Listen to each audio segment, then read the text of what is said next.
First statistics సాంకేతిక శాస్త్రం అంటే మన దగ్గర ఉన్నటువంటి ఇన్ఫర్మేషన్ బెటర్ వేలో అర్థం చేసుకోవడానికి ఉన్నటువంటి ఇన్ఫర్మేషన్ని డిఫరెంట్ వేస్లో చూపించడాన్ని స్టాటిస్టిక్స్ అంటారు. అంటే నీ దగ్గర ఒక రఫ్ ఇన్ఫర్మేషన్ ఉంది, దాన్ని బార్ గ్రాఫ్ రూపంలో కానీ చూపించవచ్చు, లేదంటే వాటిని యావరేజ్ వాల్యూస్, అందులో మీన్, మోడ్, మీడియన్ అంటే మధ్యగతం, బహుళకం, ఇలాంటి డిఫరెంట్ టాపిక్స్ దీంట్లో వస్తాయి. ఫస్ట్ స్టాటిస్టిక్స్ అంటే ఏంటి? కలెక్షన్ ఆఫ్ ద ఇన్ఫర్మేషన్ని కలెక్ట్ చేసి వాటిని అనాలిసిస్ చేయడాన్ని స్టాటిస్టిక్స్ లేదా సాంఖ్యక శాస్త్రం అంటారు. ఫస్ట్ ఈ స్టాటిస్టిక్స్ దేని నుంచి వచ్చింది? స్టాటిస్టా అనే లాటిన్ పదం నుంచి, లేదా స్టాటస్ అనే ఇటాలియన్ పదం నుంచి, లేదా స్టాటిస్టిక్ అనే గ్రీక్ పదం. సో స్టాటిస్టా అనే ఇటాలియన్, స్టాటిస్టిక్ అనే లాటిన్, లేదా స్టాటిస్టిక్స్ అనే గ్రీక్ పదం, ఈ మూడు పదాల నుంచి స్టాటిస్టిక్స్ అనే పదం ఉద్భవించింది. ఫస్ట్ స్టాటిస్టిక్స్ అంటే ఏంటి, స్టాటస్ అంటే ఏంటి, స్టాటిస్టా అంటే ఏంటంటే పరిపాలన, రాజ్యం యొక్క పరిపాలన. అంటే పూర్వకాలంలో ఒక రాజ్యాన్ని పరిపాలించాలంటే రాజ్యం గురించి ఉన్న టోటల్ ఇన్ఫర్మేషన్ కింగ్ దగ్గర ఉండాలి. నెంబర్ ఆఫ్ పీపుల్ ఎంతమంది ఉన్నారు, వాళ్ళకి ఎలాంటి ఫెసిలిటీస్ మనం కల్పించాలంటే కొన్ని అనాలిసిస్ ఉండాలి. సో అక్కడ నుంచి ఈ స్టాటిస్టిక్స్ అనే పదం ఉద్భవించింది. ఇక్కడ ఏదైనా అనాలిసిస్ చేయాలంటే మన దగ్గర ఫస్ట్ ఇన్ఫర్మేషన్ ఉండాలి. సో ఆ ఇన్ఫర్మేషన్ ఏమంటాము? డాటా అంటాం. ఈ డాటాలో రెండు రకాలు ఉంటాయి. ఒకటి గ్రూప్డ్, అన్గ్రూప్డ్. ఎలాంటి డాటాని మళ్ళీ ఇందులో rough data and analysed data అని ఉంటుంది. అంటే మనం డైరెక్ట్గా సేకరించిన విషయం ఫెయిర్గా ఉండదు. ఫర్ ఎగ్జాంపుల్, ఒక స్కూల్లో పిల్లలకు వచ్చిన మార్క్స్ని మనము అనాలిసిస్ చేస్తే ఒక 10 మెంబర్స్ మార్క్స్ 1, 5, 9, 10, 7, 8, 6, 5, 4, 3 లైక్ దట్ ఇలా ఉన్నాయి. 3, 6, 10 మెంబర్స్ మార్క్స్ ఇలా ఉన్నాయి. వీటిని చూసి అనాలిసిస్ చేయడానికి డైరెక్ట్గా చూడగానే మనం చేయలేము. ఫస్ట్ దాన్ని ఫెయిర్గా రాయాలి. 1 అండ్ అసెండింగ్ ఆర్డర్లో కానీ డిసెండింగ్, ఆరోహణ లేదా అవరోహణ క్రమంలో రాసి, అసెండింగ్ ఆర్డర్ లేదా డిసెండింగ్ ఆర్డర్లో రాసి అనలైజ్ చేయొచ్చు. 1, 3, 5 2 times and 6, next 7, 8, next okay here 4 also there, 4, 5, 7, 8, 9, 10. So ఇలా అసెండింగ్ ఆర్డర్ డిసెండింగ్ ఆర్డర్లో రాస్తే హైయెస్ట్ మార్క్స్ ఎన్ని వచ్చాయి, లోయెస్ట్ మార్క్స్ ఎన్ని వచ్చాయి అనేది ఈజీగా తెలిసిపోతుంది. సో నా గ్రూప్డ్ అన్గ్రూప్డ్ డాటా గురించి ఇన్ఫర్మేషన్ అయిపోయింది. నా ఇంపార్టెంట్ టాపిక్స్లోకి వెళ్తే డాటా యొక్క రేంజ్, దాన్నే వ్యాప్తి అంటాం. రేంజ్ అంటే హైయెస్ట్ విలువ ఎంత ఉంది, లోయెస్ట్ విలువ ఎంత ఉంది. సో హైయెస్ట్ విలువ మైనస్ లోయెస్ట్ విలువల భేదాన్ని వ్యాప్తి అంటాం. ఇందాక ఇన్ఫర్మేషన్లో lowest 1, highest 10. So 10 - 1 9, that is the range of the data. 1 to 10 is the range of the data. Next mean, mode, median అనే 3 కాన్సెప్ట్స్ ఉంటాయి. Mean, mode, median. వీటిని తెలుగులో సగటు లేదా అంక మధ్యమం. సో సగటు లేదా అంక మధ్యమం,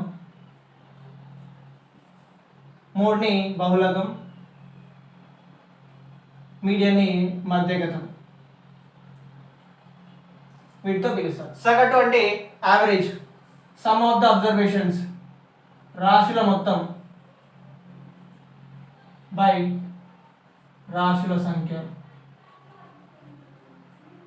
రాశుల మొత్తం బై రాశుల సంఖ్య, రాశుల మొత్తం బై రాశుల సంఖ్య. Some of the observations by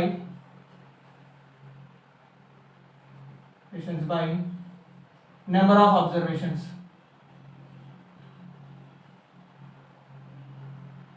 Number of observations. That is the main related formula. Next, mode.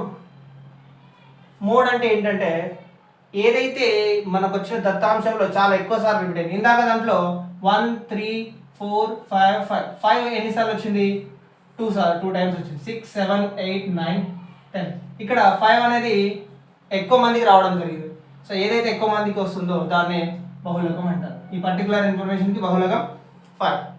ఇదంతా అన్గ్రూప్డ్ డాటాకి ఇన్ఫర్మేషన్ ఇలా ఇచ్చినప్పుడు, అదే గ్రూప్డ్గా ఇక్కడ 10 మెంబర్సే ఉన్నారు, 10 మెంబర్స్ని ఇలా రాయడం ఈజీ. ఒకవేళ 100 మందికి ఒక 100 మెంబర్స్ ఎగ్జామ్ పెట్టామనుకోండి, అలా 100 మెంబర్స్ని ఇలా రాయడం కష్టం అవుతుంది. సో అలాంటప్పుడు టేబుల్ వేసుకుంటాం. టేబుల్ ఎలా ఉంటుంది, దాంట్లో ఇన్ఫర్మేషన్ ఎలా ఉంటుంది అనేది ఇప్పుడు ఎక్స్ప్లెయిన్ చేస్తాం. నా మీడియన్ అంటే ఏంటి? మధ్యలో ఉన్న విలువ, మిడ్ వాల్యూ, మధ్య విలువ. ఫర్ ఎగ్జాంపుల్ 1 3 5 7 9 ఇలా 5 అబ్జర్వేషన్ 5 5 నెంబర్స్ ఉన్నాయి. దాంట్లో మధ్యలో ఉన్న నెంబర్ ఏది? What is the mid number? That is the 5. ఎలా చెప్తున్నాం? ఇక్కడ ఒకటి ఇలా క్యాన్సిల్ చేస్తే the mid value is the median. మరి ఒకవేళ 1 2 3 4 ఇలా 4 ఉన్నాయి, మరి మిడిల్లో 2 మిగిలిపోయాయి. అప్పుడు మిడ్ వాల్యూ ఆ మధ్యలో ఉన్నటువంటి రెండింటి యొక్క యావరేజ్ ఆఫ్ 2 + 3, దాన్నే 5/2. సో దీనికి ఫార్ములా మెథడ్లో రాయాలంటే number of observations when they are odd numbers, అంటే బేసి సంఖ్యల మొత్తం బేసి సంఖ్య అయితే మిడిల్లో ఉన్న value, what is that middle value? n+2/2. మిడిల్లో ఉన్న వాల్యూ n+2/, అంటే ఇక్కడ 5 ఉన్నాయి, 5 అంటే 5 + 1/2, 6/2, 6/2 అంటే 3. థర్డ్ నెంబర్ వాటి యొక్క మీడియన్ అవుతుంది. 1 2 3 థర్డ్ నెంబర్ మీడియన్ అవుతుంది. మరి అదే నెంబర్ ఆఫ్ అబ్జర్వేషన్స్ ఈవెన్ 4 ఉన్నాయి, సరి సంఖ్యలు ఉన్న సంఖ్యలు సరి సంఖ్యలు అయితే, అంటే 4 6 8 ఇలా ఉంటాయి. 1 2 3 4 ఇలా ఉన్నప్పుడు మనం యావరేజ్ చేయాల్సింది ఏంటి? n/2 వచ్చే పదం ప్లస్ n+1/2 వచ్చే పదం, ఈ రెండు పదాల సరాసరి చేయాలి. ఈ రెండు పదం ఏంటి? n/2. ఇక్కడ 4 పదాలు ఉన్నాయి, 4/2, 4/2వ పదం ప్లస్ n+1/2 ప్లస్ n/2 + 1, అంటే 4/2 + 1. రెండవ పదం 2 + 1 1, మూడవ పదం.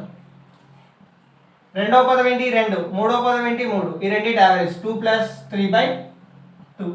సో 5/2 ఇస్ ద యావరేజ్, అంటే మిడ్ పాయింట్ 2.5 వాటి యొక్క మీడియన్ అవుతుంది. Mean, mode, median. మీన్ అంటే సగటు, మోడ్ అంటే బహుళకం, చాలా ఎక్కువ సార్లు వచ్చేది, మీడియన్ అంటే మధ్యగతం, మిడిల్లో ఉండే వాల్యూ. నా ఇదంతా గ్రూప్డ్ డాటా, ఇదంతా అన్గ్రూప్డ్ డాటాకి. మరి గ్రూప్డ్ డాటాకి కొన్ని ఫార్ములాస్ ఉంటాయి. సో వాటిని చేద్దాం.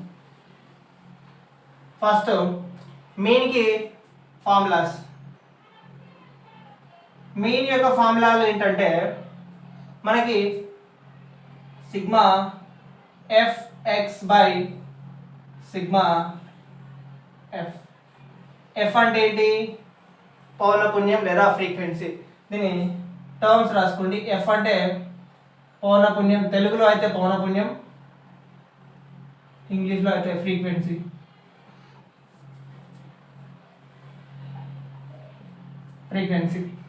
తెలుగులో అయితే పౌనపున్యం, ఇంగ్లీష్లో అయితే ఫ్రీక్వెన్సీ.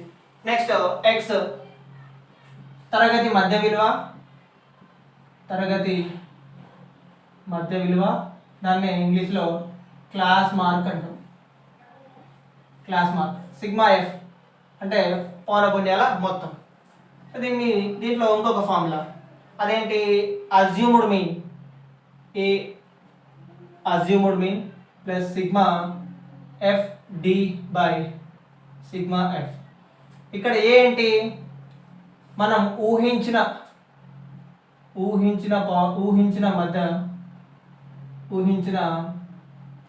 సగటు లేదా సరాసరి. డి అంటే డీవియేషన్, తెలుగు ఇంగ్లీష్లో అయితే డీవియేషన్. అజ్యూమ్డ్ మీన్, ఇక్కడ ఏ వాల్యూ? Assumed mean. అంటే డీవియన్ విచలనం, తెలుగులో అయితే విచలనం, ఇంగ్లీష్లో అయితే deviation. formula. Next problem. For example, in a particular exam, in a school particular exam, so different marks are okay. Just take different values here. First ఇది తరగతి క్లాస్ ఇంటర్వెల్ అంటాం, క్లాస్ ఇంటర్వెల్స్. నెక్స్ట్ ఫ్రీక్వెన్సీ, దాన్ని పౌనపున్యం లేదా పౌనపున్యం అంటాం. Next class mark, దాన్ని తరగతి మధ్య విలువ అంటాం, తరగతి మధ్య విలువ. Last product of F and X, ఎఫ్ మరియు ఎక్స్ల యొక్క లబ్ధం, product of F and X. So దాన్ని ఎలా ఫైండ్ చేస్తాము? ఫస్ట్ ఈ వాల్యూస్ని టేబుల్లో వేసేసుకొని వాటికి లబ్ధం ఫైండ్ చేస్తాం. ఫస్ట్ ఇక్కడ క్లాస్లో వచ్చిన marks, minimum lowest marks range 20 marks ఉంది. 20 నుంచి 30 మార్క్స్ వచ్చిన స్టూడెంట్స్ పౌనపున్యం ఓన్లీ 1. సో 20కి 30కి మధ్య విలువ 25. దాన్ని ఎలా ఫైండ్ చేస్తాము? 20 + 30/2 మధ్య విలువ, సో 50/2 25. సో మొదటి తరగతి మధ్య విలువ 25. 25 × 1 25. నెక్స్ట్ 30 to 40 మధ్యలో ఒక 2 మెంబర్స్కి వచ్చాయి. ఈ రెండింటి మధ్య విలువ 35. 35 × 2 70. నెక్స్ట్ 40 to 50 మధ్యలో ఒక 5 మెంబర్స్కి వచ్చాయి. సో 40 to 50 మధ్య విలువ 45. సో 45 × 5 90. 180. 180 + 45 225. నెక్స్ట్ 50 to 60 మధ్య విలువ, 50 to 60 ఫ్రీక్వెన్సీ ఒక 10 మెంబర్స్ అనుకోండి. 50 to 60 మధ్య విలువ 55. సో 55 × 10 550. నెక్స్ట్ 60 to 70 ఒక 5 మెంబర్స్, ఇక్కడ 65. 65 × 5 130. 260. 260 425. So 325. 325. 65 5 65 2 130. 130 + 260. 260 + 65 325. That's 70 to 80 again 3 members, so 75. 75 × 3 225 again 225. Next 80 to 90 2 members ఉన్నారు 85, so 170. 90 to 100 మళ్ళీ ఒకరే ఉన్నారు 95 × 1 95. ఇలా టేబుల్ వాల్యూ వచ్చేసింది. ఇది కేవలం మెయిన్కి. Now sum of the observations sigma F మొత్తం టోటల్ నెంబర్ ఆఫ్ అబ్జర్వేషన్స్ ఎంతమంది ఉన్నారు? 10 5 + 5 10 20 22 23 26 28 29. Okay, just okay, take here 2 members, then it will become 30. 4 2 + 2 4 4 + 3 7 7 + 3 10. Okay, ఆ స్కూల్లో మొత్తం స్ట్రెంత్ 30 మెంబర్స్. 95 × 190. నా ఫార్ములా ఏంటి? Sigma f x × d. ఇదొక ఫార్ములా. సెకండ్ ఫార్ములా ఏంటి? Assumed mean. దీన్ని అజ్యూమ్డ్ మీన్ మెథడ్ అంటారు. ఈ మెథడ్ కోసం డీవియేషన్ ఫైండ్ చేయాలి. డీవియేషన్ అంటే ఏంటి? మనం ఇందులో ఏదో ఒక హైయెస్ట్ పౌనపున్యం ఉన్నదాన్ని మనమే మీన్గా ఊహించుకుంటే, what is that mean? 55. So deviation find చేయాలంటే ఏం చేయాలి? ఈ డీవియేషన్కి ఎదురుగా 0 పెట్టుకోవాలి. ఎలా? 55 - 55 0, and 55 - 25 30. So 30 divided by d value ఎంత? assumed mean minus x by h. What is that h?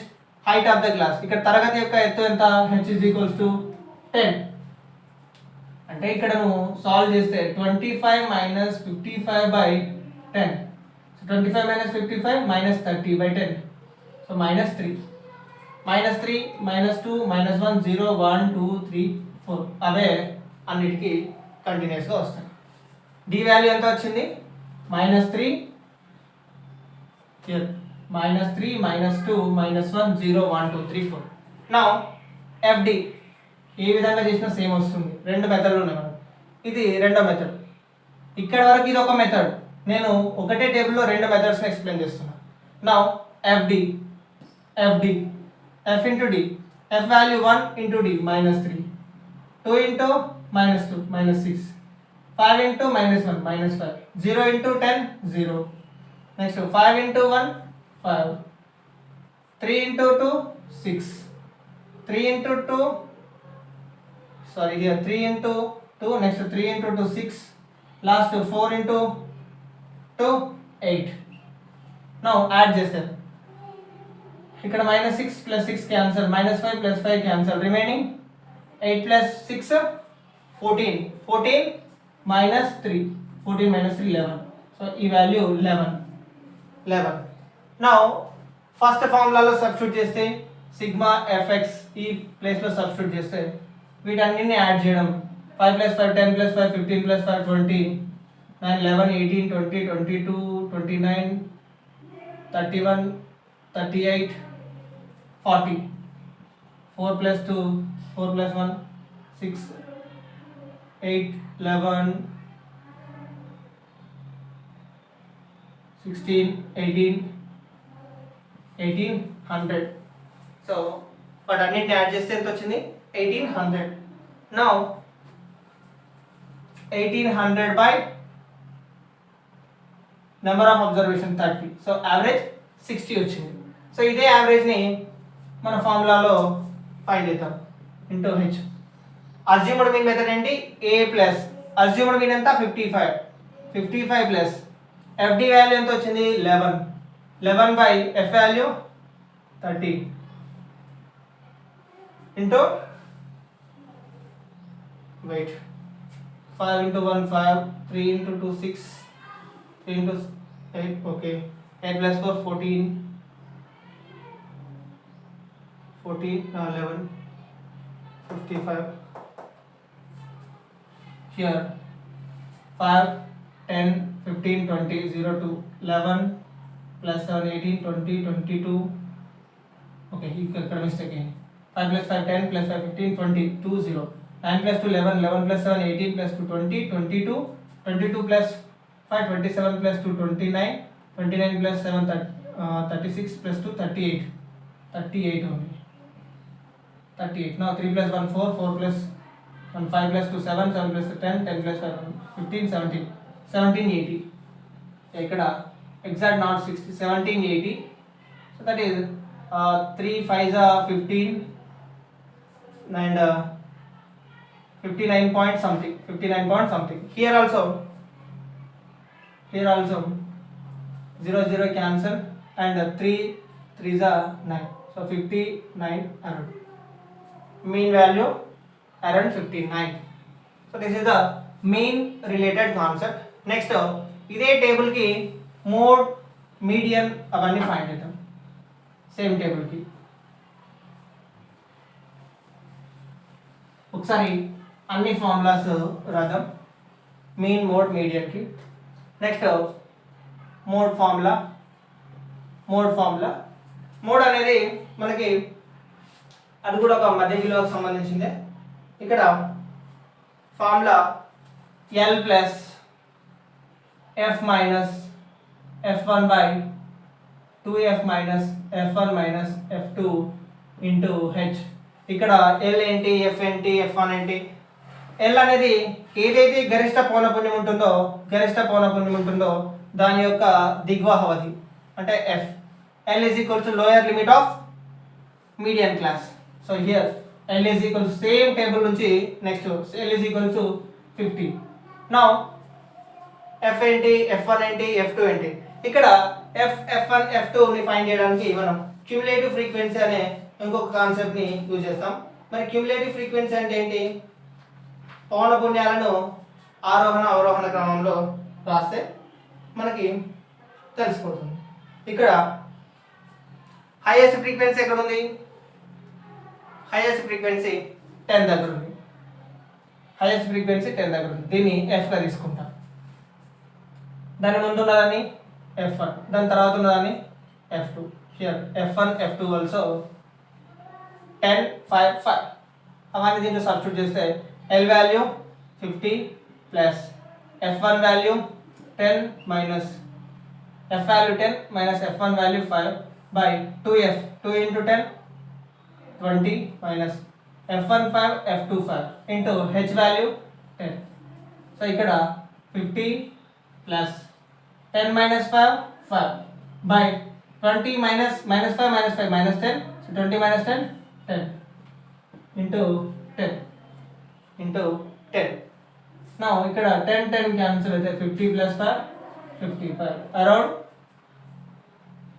Mode value 55. So 55 అనేది చాలా ఎక్కువ సార్లు రిపీటెడ్గా వచ్చిన మార్క్స్ మనం చూసి కూడా చెప్పచ్చు, ఎందుకంటే 55 అనేది 10 టైమ్స్ వచ్చింది కాబట్టి 55 10 టైమ్స్ వచ్చింది కాబట్టి ఇక్కడ మోడ్ బహుళకం అనేది చాలా ఎక్కువ సార్లు వచ్చినటువంటి mark 55. Next median, same table నుంచి మీడియన్ చెప్తున్నాను. మీడియన్ కోసం మనం క్యుములేటివ్ ఫ్రీక్వెన్సీ అని ఒకటి రాసుకోవాల్సి ఉంటుంది. మీడియన్ ఫైండ్ చేయాలంటే క్యుములేటివ్ ఫ్రీక్వెన్సీ అనేది రాయాలి. క్యుములేటివ్ ఫ్రీక్వెన్సీ అంటే ఏంటి? సంచిత పౌనఃపున్యం. సంచిత పౌనఃపున్యం అది ఇప్పుడు నేను ఒకటి రాసి చూపిస్తాను, దాన్ని బట్టి చేయొచ్చు. సంచిత పౌనఃపున్యం ఎలా రాస్తామంటే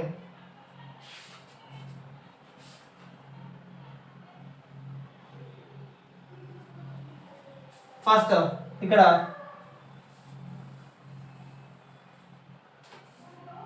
పౌనఃపున్యం 1, నెక్స్ట్ 1 + 2 3, 3 + 5 8, 8 + 10 18, 18 + 5 23, 23 + 3 26, 26 + 2 28, 28 + 2 30. ఇది క్యుములేటివ్ ఫ్రీక్వెన్సీ, దాన్నే సంచిత పౌనఃపున్యం అని అంటాం. నెక్స్ట్ ఈ సంచిత పౌనఃపున్యంలో మనం కొన్ని వాల్యూస్ తీసుకోవాలి. అవేంటి? ఫార్ములా ఫర్ మీడియన్, మధ్యగతం యొక్క ఫార్ములా. మధ్యగతం యొక్క ఫార్ములా ఏంటి? L ప్లస్ మధ్యగతం L plus n/2 minus CF. ఇక్కడ n/2 ఏంటి? CF అంటే ఏంటి? n/2 మైనస్ CF అంటే ఇక్కడ n అంటే number of observations, number of observations, number of observations, total number of observations 30. Here n is equals to 30, n/2 is equals to 50. Next L, same median class ఏదైతే ఉంటుందో మొత్తం observations n/2 దీనికి దగ్గరగా ఉంటుంది. n/2 30/2 50. Cumulative ఫ్రీక్వెన్సీలో చూడాలి. Cumulative ఫ్రీక్వెన్సీలో 30 దేనికి దగ్గరగా ఉంది? ఇక్కడ. సో అది దేనికి రిలేటెడ్? సేమ్, అది కూడా మీడియన్ క్లాస్. ఇక్కడ క్యుములేటివ్ ఫ్రీక్వెన్సీలో మనకు వచ్చిన n/2 వాల్యూ దేనికి దగ్గరగా ఉంది? 18. So that 18 is a median class. That is a median class, మధ్యగత తరగతి. That is 50 to 60. So lower limit of that median class 50 to 60 లో lower limit L is equals to 50. దీని నుంచి మనకు L value 50, n/2 value 15, CF. మరి CF ఏ తీసుకోవాలి? CF ఏ తీసుకోవాలి? ఏదైతే మీడియన్ క్లాస్ ఉంటుందో దానికి ముందు CF ఈజ్ ఈక్వల్స్ టు 8 తీసుకోవాలి. నెక్స్ట్ F ఫ్రీక్వెన్సీ తీసుకోవాలి. ఏదైతే మోడల్ క్లాస్ ఫ్రీక్వెన్సీ ఉంటుందో అదే మీడియన్ క్లాస్ ఫ్రీక్వెన్సీ 10గా తీసుకోవాలి. ఆ వాల్యూస్ని సబ్స్టిట్యూట్ చేస్తే, వాల్యూస్ని ఫార్ములాలో సబ్స్టిట్యూట్ చేస్తే first L value height of the class h is equals to 10 అన్నిటిగా upper limit minus lower limit. So substitute చేస్తే L value 50 plus n/2 value 15 minus CF value 8 by frequency value 10 into height of the glass 10. So 10 cancel. 50 plus 15 minus 8 7. So 57. Same particular ప్రాబ్లంకి మనకి mean around 59 వచ్చింది, median 57 వచ్చింది, mode around 55 change వచ్చింది. So all the values అరౌండ్గా ఉన్నాయి. So ఇవి mean, mode, median సంబంధించిన problems. Next వీడియోలో ఇంకా విచలనం అంటే డీవియేషన్ సంబంధించిన కొన్ని ప్రాబ్లమ్స్ ఉంటాయి, అవి డిస్కస్ చేద్దాం.